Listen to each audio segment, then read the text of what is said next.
Okey, terima kasih terus bersama dengan kami di Cafe Sukan, pencetus revolusi sambil anda makan-makan keropok ke makan kuih, minum teh tarik kat rumah tu. Anda mungkin boleh fikir-fikirkan apakah soalan yang mungkin nak ditanyakan kepada panel kita di 0377812675. Kita bersama dengan Naib Presiden Majlis Olimpik Malaysia, Datuk Daniel Balagobal di sebelah saya, dan juga di sebelah sana ialah Datuk Dr. Ramlan Abdul Aziz, Ketua Pegawai Eksekutif CEO Institut Sukan Negara. Kita bincangkan mengenai transformasi sukan Malaysia. Saya nak tanya kepada Datuk Daniel. Ramai yang fokus ketika ini apabila pengumuman transformasi ini kepada MSN dan juga ISN. Terutamanya ISN lah. Program podium dan sebagainya.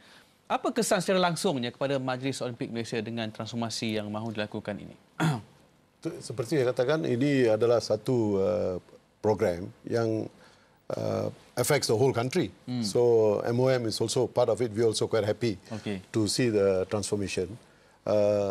Seperti dari pandangan MOM, semasa kita membuat capacity audit dari bulan tahun lepas, didapati kekurangan dalam perancangan semua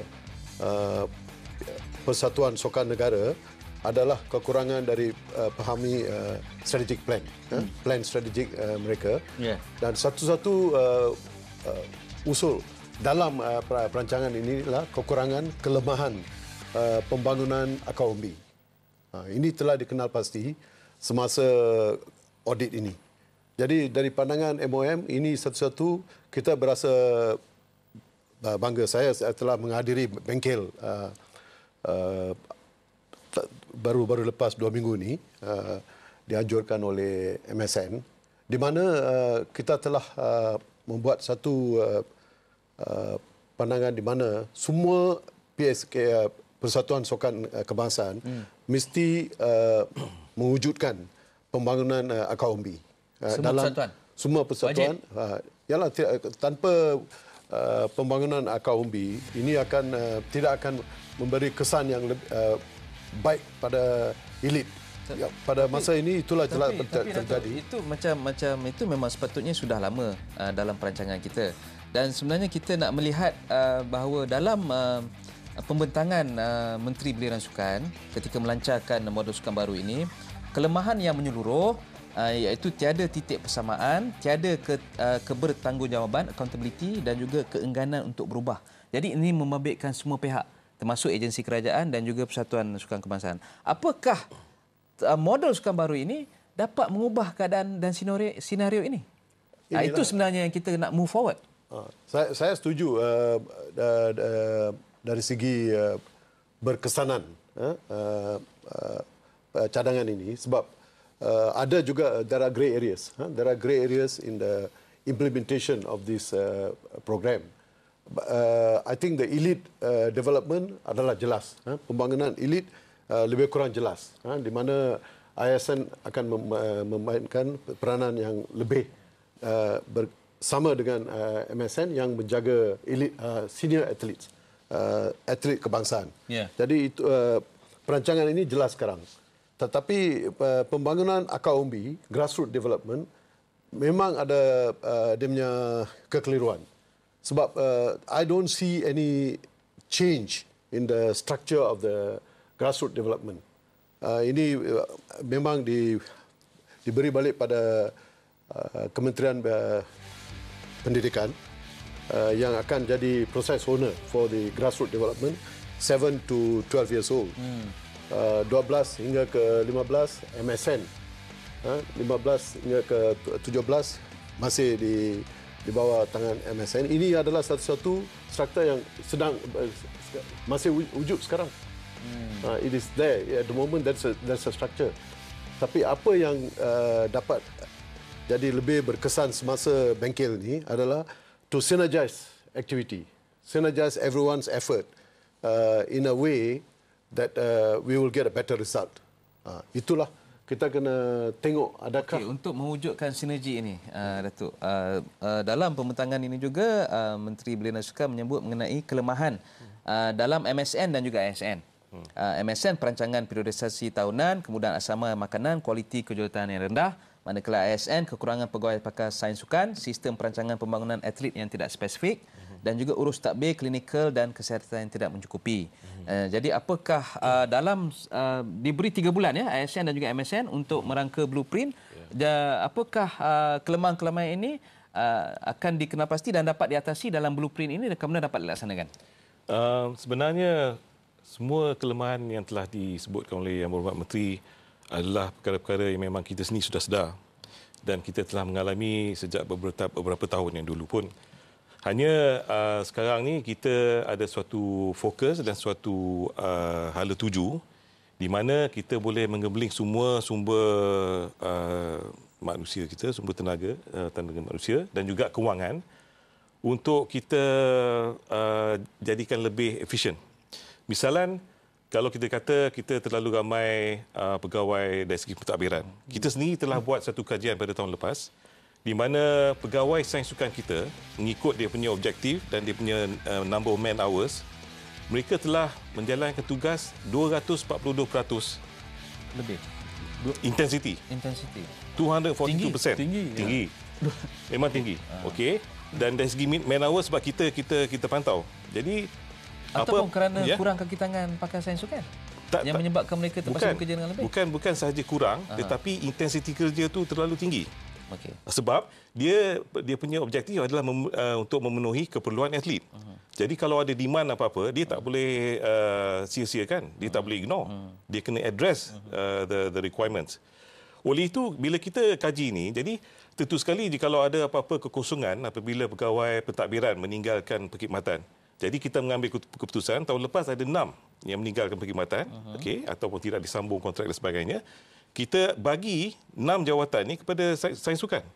Jadi mereka terpaksa mengurus takbir selain daripada menjadi kita sains redeploy sukan. Di mana if it is a volume problem, redeployment will take care of it. Tetapi itu tak cukup. Sebab semua pegawai sains sukan tu kena ada sikap kena titrate. Titrate mana dia kena ada push and pull di mana apa-apa yang diperlukan oleh atlet itu perlu dibincang dan cara untuk memenuhi cabaran itu harus diselesaikan. Kalau untuk jangka masa pendek pun tak apa. Kita boleh dapat meminjam kepakaran daripada pihak universiti ke ataupun kadang-kadang kita ada pegawai di pusat satelit di negeri-negeri dan mereka dulu ada masalah, kita tak cukup pegawai psikologi, ada senior psychologist di pusat satelit di Kota Kinabalu. Jadi kita panggil untuk 1 bulan dia membantu kita. Jadi dalam keadaan ini, kalau kita rasa kita tak cukup orang, memang sampai bila pun kita tak cukup orang. Sebab lama-lama nanti kita jadi terlalu lemak. Di mana kalau kita terlalu ramai pula pegawai, sehingga kita tak ada intensiti kerja yang menjurus kepada sesuatu pencapaian. Dan kita terlalu senang. Kalau kita terlalu mudah, macam duduk saya sebagai pegawai perubatan. Macam mana saya indoctrinated into the service. Housemanship.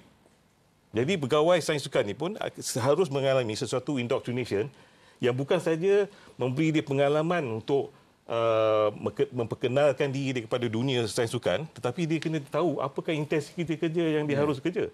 Kalau dia rasa dia nak kerja senang, memang he'll be disappointed. Okey?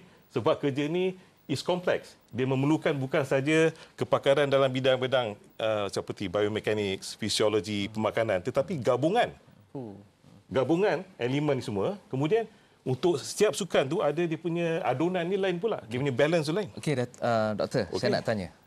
Dari sudut biomechanics, dari sudut fisiologi misalnya, kita ambil contohlah. Kalau kita ambil pasukan sepak takraw negara, mereka kita ambil contoh tekong Muhammad Syahir Rosdi, mempunyai mungkin kelajuan dan juga ketajaman servisnya itu. Apakah dari sudut ini, apakah yang boleh dibantu oleh ISN bagi menjadikan ia sebagai senjata kita dapat pingat emas di peringkat sukan Asia? Okey. Dia kalau kita kaji dari segi biomekanik saja semata-mata, kita tak akan dapat apa-apa kejayaan. Sebab kita boleh ukur dari segi angle, dari segi dia punya puncak dia at the peak of dia punya sentuhan servis, tetapi juga macam mana dia punya physical conditioning untuk mencapai dia punya kelajuan, speed, strength dan juga flexibility untuk execute tekong tu kena execute dia punya service consistently, tak penat, and kalau 100 kali dia buat, dia punya rate of success mungkin 80-90%. Yang itu menjadi sesuatu yang kita boleh ukur.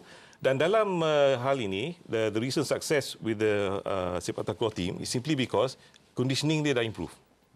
Bukan saja biomechanics, tapi dia punya swine physical dia telah improve. Dan nasihat pemakanan. Jadi semua gabungan ni harus kita jangan fokus pada satu aspek saja. Kita kena fokus pada keseluruhan aspek prestasi seseorang atlet.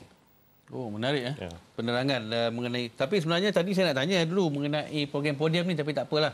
Kita akan tanya kejap lagi dah. Okey. Macam Persatuan Sukan, mereka ada tanggungjawab mereka sendiri untuk sama-sama menjayakan transformasi ini. Pada pandangan Datuk sendiri yang dah lama dalam Persatuan Sukan dalam Majlis Olimpik Malaysia ni, peranan atlet itu sendiri juga sebenarnya penting. Kalau macam ISN dan MSN bergeria nak bantu sains sukan, bio, macam-macam bio lah tadi disebutkan. Tapi sikap atlet itu sendiri untuk sama-sama menjayakan transformasi sukan negara. Kalau atlet tu macam tu juga sikap mereka, sampai bila pun kita tak dapat pingat emas ke Olimpik. Betul. Bukan saja atlet. Ada lagi. Pegawai, the officials must also have the same desire, must have the passion to see sports improve. Officials. Bukan saja atlet. Kalau atlet sendiri nak buat tanpa sokongan dari pegawai-pegawai sukan, dia tak boleh buat apa-apa. Jadi that's one. And the other very interesting feature of this from sudut persatuan adalah pembangunan budaya sukan. Ini satu-satu kita telah budaya hilang. Sukan. Budaya sukan, sports culture. Itu saya katakan dari segi grassroots development, kita sedang ada satu struktur baru untuk grassroots development. Saya pandang di sinilah Persatuan Sukan boleh memainkan peranan yang lebih pesat untuk mewujudkan semula sports culture. Okay? Ini satu-satu kita telah hilang. Bila semasa saya sendiri as a young man, with the sports culture in the kampungs and the schools were different. You go to school sports day, it is packed with the parents and everybody. There's a lot of excitement for school sports because sports it was like a culture. But dah lama-lama ni sekarang, kalau kita nampak sekolah, dia orang buat sokan di sekolah sekadar just to get it over with. It's just one of the events. Okay, tanpa penglibatan family, parents. So this is something we have lost. Jadi kalau kita nak banding dengan Australia dan lain-lain negara yang membangun dalam sukan, satu-satu keperluan yang penting adalah budaya sukan. The grassroots development we must come back to that again. We must bring back the sports culture. Yalah, semua harus berganding bahu lah. Betul. Itulah. Ini satu-satu kita kena untuk wujudkan. menjayakan transformasi sukan Malaysia. Baiklah, kita berehat sekali lagi.